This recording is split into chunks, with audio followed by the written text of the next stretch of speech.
Hello, friends, and welcome to another episode of the show. I'm Joe, and absolutely, this is my favorite time of every week. Today, we are honored to be joined by a transformative leader making history, serious history in higher education.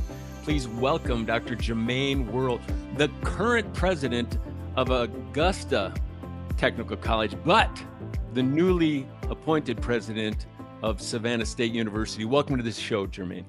Dr. Joe, man, very ecstatic to be here. Thank you for this opportunity. We've been having this conversation about making this happen, and we're finally here. So excited about it. I so appreciate, and you have a little bit going on right now. Just a little bit, a lot Just of a little transition. bit. But What is great. it like? What is it like to be you right now in this season? Well, it's a bittersweet moment. I have a great community here in Augusta that I've been with for over 4 years. Know everybody, uh, very community, family oriented. Kids are in school districts. Wife is planted here, and so to uproot what's been a phenomenal experience to go to a new community is bittersweet. But on the same token, the love and the welcomes from Savannah has been extremely overwhelming. I mean, just the Yeah, phone calls, the yeah. emails, the messages, the excitement, the buzz in the city is at an all-time high. So I'm thrilled about the new adventure. There's a song that songs keep pumping into my head every once in a while, but this is an oldie one, and it's that torn between two lovers, right? You're just like Yes, sir. loving where you're at and really loving the opportunities. And I got to point something out right away.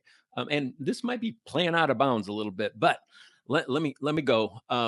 I think you've got to be one of the youngest and probably one of the fastest climbing presidents that we've ever had on the show. If I could like etch out a license plate and put it on your vehicle, you're still staying in Georgia, so it's still a Georgia license plate, right? That's Yeah, right. yeah. It's going to say "Maker of Happen." Huh? Huh? I'll take it. You I take need it. I need to go do that. Yeah, very blessed, man. I was the youngest hired in the technical college system in Georgia at 35. Wow. And now I'm 39, one of the youngest in the university system. So I'm just very blessed, very fortunate. And it's not subjective. I mean, you've been called out as part of the top 10 young professionals, not just because of your educational excellence, but because of your commitment to community as well. Yeah. My guess is there's a lot of people just watching you. And when you reflect on all of that, because there's a lot, it's pretty heavy. Um, and the impact that you are making, your story is compelling. And my guess is you've got some students that are kind of leaning in a little bit, going, and they might see themselves in your journey, right? As a younger leader. How are Absolutely. you thinking about that? How does that impact all Well, that's going on? it's one of those things. It's a legacy opportunity, right? To show others that it can be done, if you have the right vision for yourself and the right planning and then the right mentorship, right? It takes a village, but for me, I knew I wanted to be a president back in 2008, and I had a president speak that in my life, and Mm. so to be able to see it come to fruition faster than most would, anticipate, uh, is a great thing. But more importantly, I'm hoping that I'm inspiring the next generation of leaders to do the same. Yeah. Yeah, it's not always what you are pursuing, because I know a lot of leaders that are pursuing the presidency, and once they get there, they pursue the next presidency. I think it's what is ensuing in your life as well. You've had some really good people, like you Yeah, said, speaking into your life, and you're not hustling after every next greatest opportunity. absolutely. You're actually spending some time to transform. That's the maker of happen, isn't the maker of just I'm moving around. Right? Correct. There's been a lot of things that have happened under your watch, under your umbrella of influence. When I think about just generally speaking, all of education, and I've work in both K-12 and higher ed, it's a pretty slow moving system. Yes. And for many reasons, that's kind of a good thing. But you've got a secret sauce for moving from like an idea to implementation. And can we share some of your secrets? How Yeah, how absolutely. how do you think about it? So I think of everything as a system. Everything is interconnected. Everything is a system, and everything is jointed. And you have to be able to tell the story and pitch the vision. So, as an example, ultimately in this country right now, we know workforce is the buzzword. Everybody needs talent. Everybody needs workforce. But the way you go about doing that, a lot of colleges and a lot of leaders, they do it a very traditional way.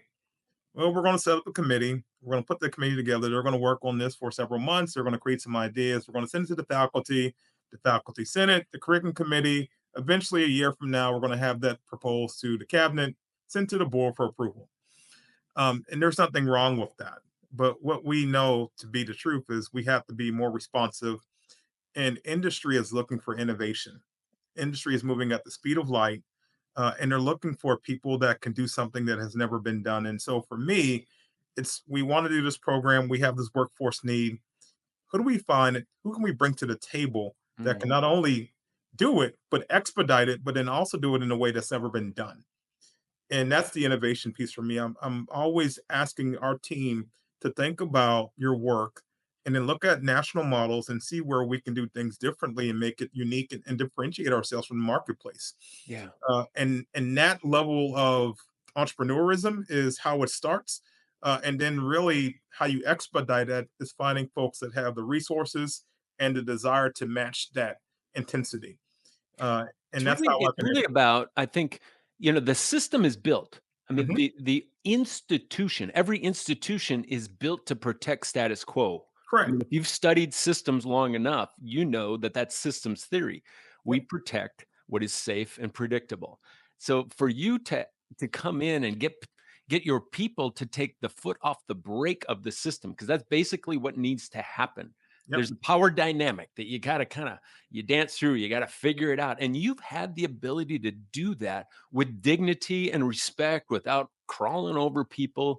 Mhm. Anything else to add? And then maybe we'll shift to another topic.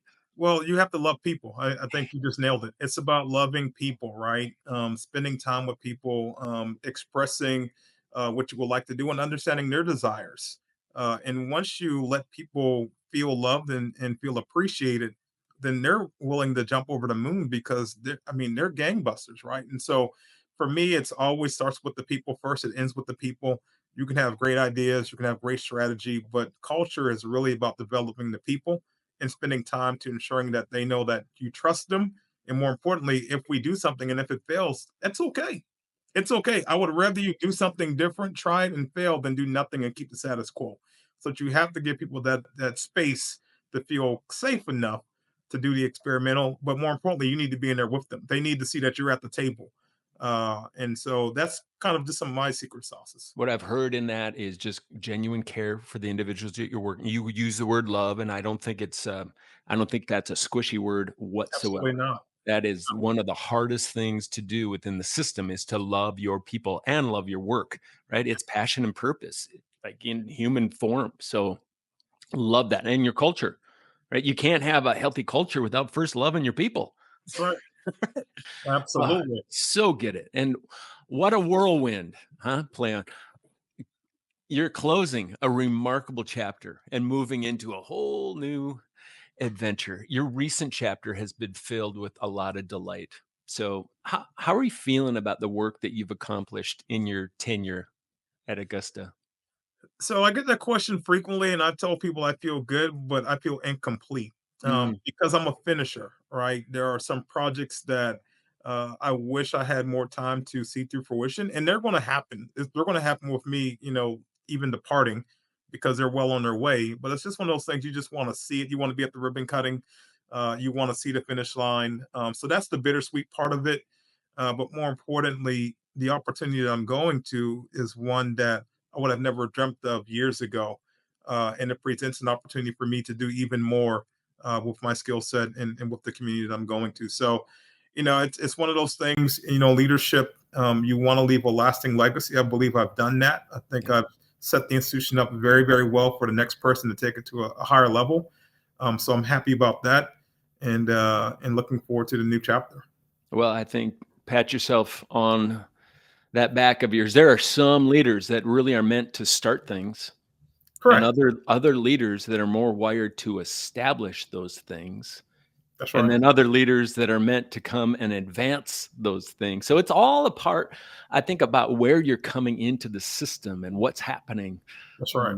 in that. And you're a startup guy. You're a guy that's not afraid to take a risk and crawl into a different channel, maybe a frequency that nobody's talking about, and making it happen. Well, I think that's got to be the theme here. We're making it happen. making it happen, and I think for me too, you have to have a supportive board. Mm. Boards matter. Your board chair. I can pitch some ideas, and they're like, but they trust me. They're like, okay, Jermaine. They're like, okay, we're going to follow you. And I think once you show the ability to do it, implement, and execute, then it really opens up the doorways because they're like, well, we like that. We want to do more of that. And so even my board has been transformed in the four years to just giving me the green light to continue to innovate. Another crucial part of just the foundation of high performance anything. Yeah. So you're stepping into a leadership in an institution that's been around for a while. Yes, sir. A little bit. 18 something. 1890, I think. 1890. That's There right. it is. And they have a mascot. They do. Still Tigers. Go root. Tigers. So let's talk about your experience at Augusta and workforce development and how that has prepared you for going to a fully different place altogether. Because it's unlike anything that you've been a part of, right? Absolutely.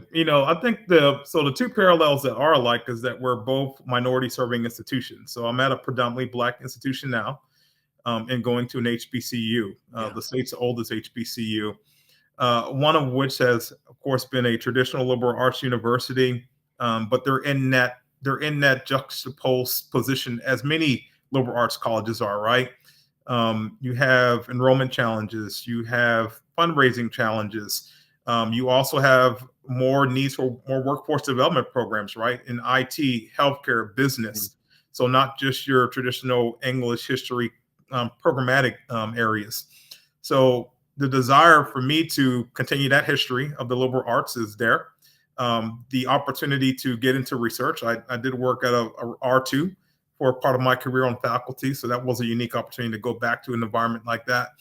But more importantly, to bring in and expose them into new programmatic areas, to bring in some of the things that community colleges do very well: continuing education, workforce programming, um, customized training for local companies. That's something the university has not done. Looking at research and making that more applied, making it more granular to middle and high school age kids. So there's a lot of opportunities taking some of what I've done at the 2-year college space and presenting those to a 4-year institution to really make that 4-year institution more nimble, and really grow into alternative revenue sources that they Mm. currently don't have today. So a great challenge, a great opportunity. And what I've heard from the faculty senate there and even the search committee is that they welcome that. They know that they need to continue to evolve, and they're looking forward to someone that brings that innovation and entrepreneurial spirit to the industry. Well, you've talked about a number of the opportunities in this transition, and just briefly about some of the challenges. But I think all of higher ed and those that represent the office of the presidency right now are they're yeah, they're challenged. They're struggled with a lot of things that I just call the noise, but Correct. it's real noise. I mean, we have to respect it, and I think figure out new ways to kind of manage through all of that with a missional focus, Yeah. right? To champion that mission above all things. So as you think about some of those macro challenges, right, and then stepping onto a new institution that might be looking at you for immediate answers to those challenges, how is that occupying your mind at the moment? Yeah, I think it goes back to focusing and championing the mission. It is an HBCU, and it will always be an HBCU. We have to serve our constituents, and that's providing them the best academic experience, the best student support experience, and the best student life experience that we can offer, bar none. Those things don't change regardless of what's happening in the national media, internationally. Ultimately, when people make that decision to come to the college, they expect a certain experience, and we need to provide that, Hmm. and ensure that we provide them holistic opportunities to not only grow but also to get employed after graduation. And so for me, that's going to be the marching order, for the faculty, the staff, and the alumni. How do we garner the institution's excellence and continue to graduate talented folks that are in the sciences and in the arts, because we need them. That's never going to change. And so if we keep that the focus, we'll continue to work on the other things on the backside. And I also believe that HBCUs play a critical role in shaping the future of this country. Absolutely. And we've got leaders tuning into this pod, many of them that are feeling the full weight of VUCA, right? Volatility, uncertainty, just Mhm. all the things that come with that, and might need a little pep talk. So we're coming in for a landing here. Yes, And sir. I would love for you to think about if there is like one piece of something that would be inspirational, maybe inspirational plus practical, right? As somebody who's young but not inexperienced in navigating these realities, what wisdom would you have to share with those who are tuning in, but also working to create a transformative culture on I their think the campus? I think the simplest things is we have to stand up the stories of our students and our constituents. Mm. I think of my institution here locally. We're a predominantly Black institution, and I want to talk about one student named Sarah. I'm just going to use Sarah as an example. Sarah's 26 years old, mother, two kids, coming to us to get a degree in nursing to change her life. Minority woman, has had many struggles in her family, went through domestic violence, finally got herself in a safe space, and she's looking to education to be her gateway to a better life. Mm. That's why we are here. That's who we're serving. And if we can keep Sarah as our point of reference, our North Star, regardless of the noise going on, and we have to deal with it, we understand it. That's the reality. But people are spending their time and energy and their treasure to come to us, believing that we can provide them that pathway to a better life. We owe it to them to keep the main thing the main thing. And Mm. that's championing the mission. And I think of that Sarah when she comes on campus, because she could be doing other things, but she is sacrificing her time with the expectation that I trust this institution to get me to the next part of life. And that's what we just need to focus on. We have to focus on the student, and everybody that works at the college, from the bursar's office to the janitorial crew to the academicians to the student life folks. If we focus on Sarah, we will be successful, Mm. because that person's life 15, 20 years from now, that's the person that's going to be taking care of us in the hospital. That's the person that's going to be paying taxes, that's going to be raising their families. They're going to have a tremendous economic impact. And then, oh, by the way, her children will more than likely go to college. And so it's a trickle down effect. It's Mm. generational. And so that's what I would hope that our higher education leaders lead with, is just keeping Sarah in the forefront. And I think we all will be able to keep the main thing, and continue to champion the work, because it's transformative work. I love what I do every day. I can tell. I love when I see students come across the stage, because I was one of those students. My parents were first generation, went to a technical college, graduated. My dad owned 3 companies. He's a serial entrepreneur. My mother had a 36-year career in the hospital, all because of the education. They were first in their families to do so. So if we want to replicate that same experience for somebody else, we have to focus on that. And that will be our North Star. You have inspired me, and I'm sure everybody that's tuning in. Standing up your student stories. I think that is, we're going to put that on replay and probably just keep clicking on that to remind us. We're wrapping up here, and I want to thank you for showing up today and showing us what inspiring the heart, but also modeling the way really looks like in and across all of our campuses, and showing us what leadership really should look like, because there's a lot of noise out there. Yep. So to our viewers, keep them on the watch. You got Savannah State University sitting out there. Go Tigers. Come on. With Yes, sir. Dr. Worrell's leadership, they're writing an exciting story, a new chapter in this storied history, right? This has been the show with Joe, and I'm just so pleased. This has been one of the best guests that we've had on this show, reminding you that everyone deserves to live in a community served by healthy leaders like this amazing human right here, who are building healthy teams and leading highly reliable systems. Hey, before we wrap up, you got to do what all the kids do, right? You got to push the right buttons. You got to like it. You got to put a comment out there. You got to send it to a friend, because this is worthy of replicating, folks. Again, thank you, Dr. Worrell. So grateful for you today. Thank you, Dr. Joe. Always a pleasure, man. And thank you for this platform and sharing these inspirational stories to all of our leaders. Well, until next time, this is Dr. Joe on purpose to cancel all things average, right? Yes, sir. Peace, friends. Peace, friends. Take good care.